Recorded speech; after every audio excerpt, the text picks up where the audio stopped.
Thanks for coming out. We just looking out over the crowd here, we just see a lot of diverse faces, and we're really looking forward to sharing this evening with all of you. I wanted to introduce the people who have kind of put this together. My name is Erica Peterson, and I represent a group of people that 6, 8, 9 months ago found out that we can nominate a National Marine Sanctuary to the Chequamegon Bay area. And that kind of grew our group, our planning group. I'd like to introduce you to you. We're all wearing these white buttons that say, "Ask me about the National Marine Sanctuary." But Kathy Techman here from UW Extension, but representing Karen Cozy in the back of the room there. And standing behind her is Kelly Peterson, who will be helping us with logistics as we move forward. Sandy Brew in the back of the room back there. Sandy, raise your hand there. Mark Peterson in the middle here. Joan Elias is right there too, and right in front of her is Bob Meckgreth, right there. And Devin Brock Montgomery from Northland College has just joined our team back there. Mike Fries with Wisconsin Coastal Management, who may or may not be here tonight, depending how far he had to come. Beth Regay she's also with us, but she's down in Florida right now. Stephanie Julian from Bad River Tribe is also involved with us, and Ellen Kwiatkowski from Red Cliff. So we have a very diverse group of people, and we all share a passion, as maybe many of you do, for the lake. And just today we were talking to the USGS, and they said that, we sit on the best fisheries in the entire lake, is right out there. We have the Apostle Islands, and then all of us know what impact that lake has on each one of us. And there's a cultural landscape, a story of that cultural landscape that includes the cultural and natural aspects that dates back to the first indigenous people and continues today. We all use the lake for the same things, and we will into the future. With that, I just wanted to talk a little bit briefly here about the format of the evening. We'll be introducing 2 speakers here, and then following that you'll have an opportunity to write your questions on a card, which you may or may not have, but we have them with pencils, or you can raise your hand, whichever one you prefer to do. Our goal here is to hear your questions and then record your comments and then seek your support. In the nomination process, we're just right now in the initiation stage, and we'll be hearing more about that. And then that'll go into the actual nomination, and we're not quite there yet, but we will. And at that point, we need to seek letters of support from the community. And NOAA's looking for huge support from the community, and so you'll be hearing more about that. So you'll have a chance to ask us questions following their presentations, and then we also have on your way out, you feel free, if you want to pick up one of our buttons, if you feel you could talk a little bit about what the Lake National Marine Sanctuary is. But we also have flip charts in the back, and we'd like to gather your comments, your curiosities, your opinions, your thoughts and your questions on those pieces of paper if you don't write them down. Feel free to also put on those cards your contact information, so that if we don't get to your question and you want us to try to get back to you with an answer, we'll certainly try to do that too. We are being videotaped here, so it will be on our website, and you'll be able to go back and look at that or pass it on to people who couldn't be here otherwise. So. I'd like to introduce Tom Wojciechowski with UW Extension. Tom is known to many of you for his 30 years of service here trying to make positive change. He is the community natural resources and economic development educator for this area. I'd like you to welcome Tom. Good evening. I'm going to get to introduce our speakers. After that, I'm going to try to help organize the Q&A so everybody gets a chance to say something. We're going to ask that during the 2 speakers that you save your questions so that we can get through the presentations and then have lots of time for Q&A. If you got a question that's just burning, write it down somewhere. And then when we get to the Q&A, please raise your hand or pass the cards to the aisles. We'll collect those and make sure we get all your questions. So with that, I'm going to introduce our first speaker, That is Ellen, last name Brody. Ellen is the Great Lakes Regional Coordinator for NOAA, Office of Marine Sanctuaries. She's out of Ann Arbor, Michigan. I asked her kind of what her passion in life is, and she said the Great Lakes. And her career has mostly evolved around working with the Great Lakes. So please welcome Ellen Brody.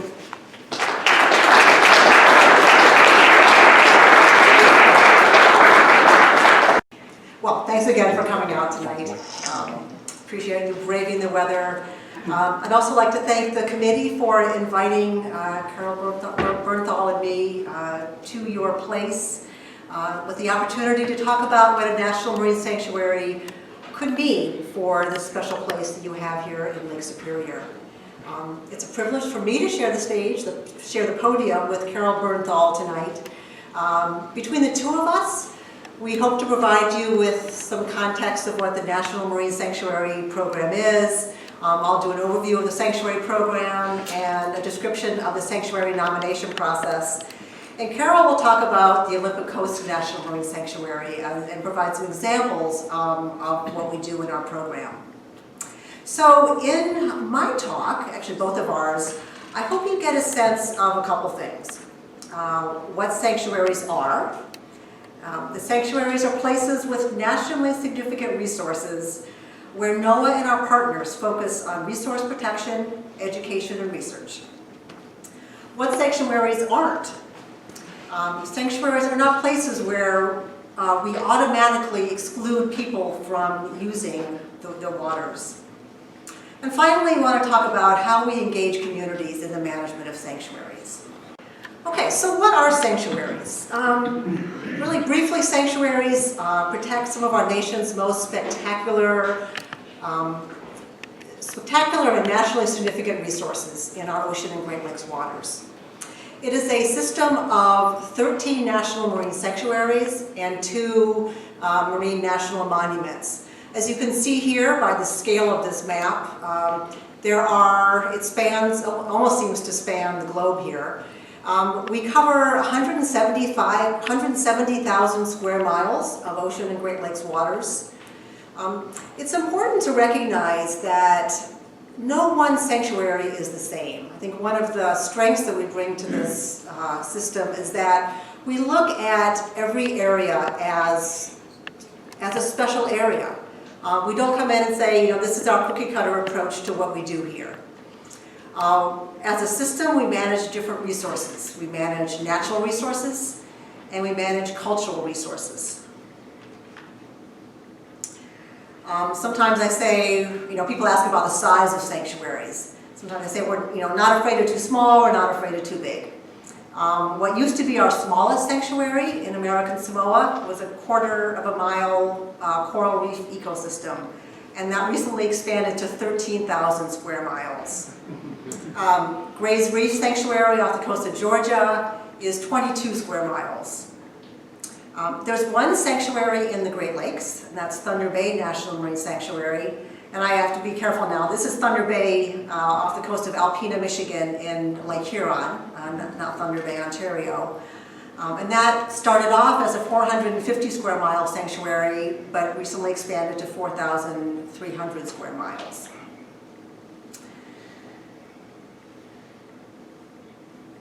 So what I wanted to do is to give you a sense of what it means to be part of this network of places. I want to show you give you a tour of the sanctuaries. And the Earth is Blue is our social media campaign, where every day we post a different picture, and once a week we post a video. So as I go through this, I want you to kind of think about the resources that we protect, whether it's coral reefs or kelp forests or marine mammals or habitat that's critical for healthy ecosystems. So I'm going to start in the Pacific, in American Samoa. We have a humpback whale sanctuary in the Hawaiian Islands, a spiny lobster in the Channel Islands off the coast of California, working our way up the coast, Monterey Bay, Gulf of the Farallones and Cordell Bank off the coast of San Francisco, Olympic Coast, which you'll hear a lot from Carol, Down in the Gulf, Manta Ray and Flower Garden Banks, which is an offshore sanctuary, and coral reefs in the Florida Keys. Stellwagen Bank off the coast of Massachusetts, where there's a great deal of whale watching and whale protection. And then moving on to the two sanctuaries we have that are focused exclusively on protecting cultural resources. We have the USS Monitor off the coast of North Carolina, and our one sanctuary in the Great Lakes, Thunder Bay, which protects an incredible collection of shipwrecks, and many of my ocean-loving colleagues are envious of the state of preservation here in the Great Lakes with the cold, fresh water.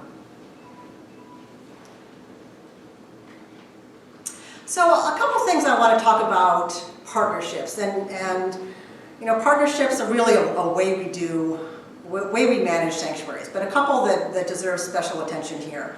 And that is a partnership with a state. All of Great Lakes waters are state waters. States have a critical role in this because as NOAA, we don't come in and take over ownership of state bottomlands or state waters. They remain state waters and state-owned bottomlands. Also, in this National Marine Sanctuaries Act, the governor of the state has significant authority when it comes to giving a thumbs up or thumbs down on the terms of what NOAA is proposing for a sanctuary.